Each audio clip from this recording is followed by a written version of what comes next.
Заңсыз делдалдардан аяқ алып жүру мүмкін емес. Қызмет құнын келсеңіз, көлік жүргізу куәлігінде аласыз.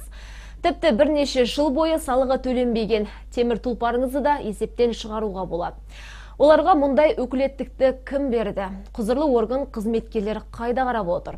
Әріптесім Нұрболат Жолдасбек анықтап көрді.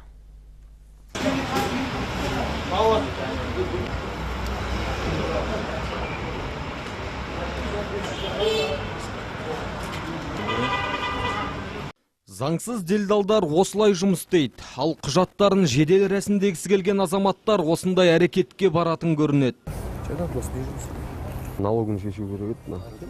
Бұл, короче, бір 5 жылдай төленбеген. Бұл объем қанша? 72. Плюс 14. 86. Плюс пениясы бар, 100 мың болады ғой. Оны басқаша шешіп кетсе болмайды. Ол қанша болады олай шешсе? 40 мың болады. Қазір істеп беремін саған. Оған обязательно әкем келу керек па мен? Жоқ, осылай жүр, кетіп істеймін.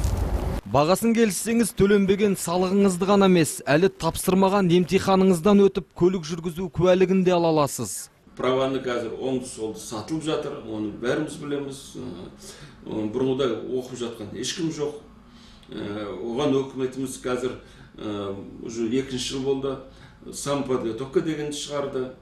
Бірақ бұл әрекеттің барлығы да заңсыз. Тіпті кейде делдалдардың көмегіне жүгінген жандар алданып қалып та жатады екен. Ал жауаптылар бұл заңсыздықтарды ауыздықтау үшін түрлі іс-шаралар ұйымдастырып отырамыз дейді. Ғимарат алдында үздіксіз радиожай қосулы болады. 2 аптада бір рейдке шығып тұрадымыз.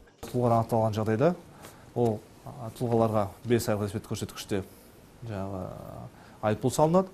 Екінші рет қайталаған кезде ол уже тұлғаларды сотқа жіберіледі құжаттары.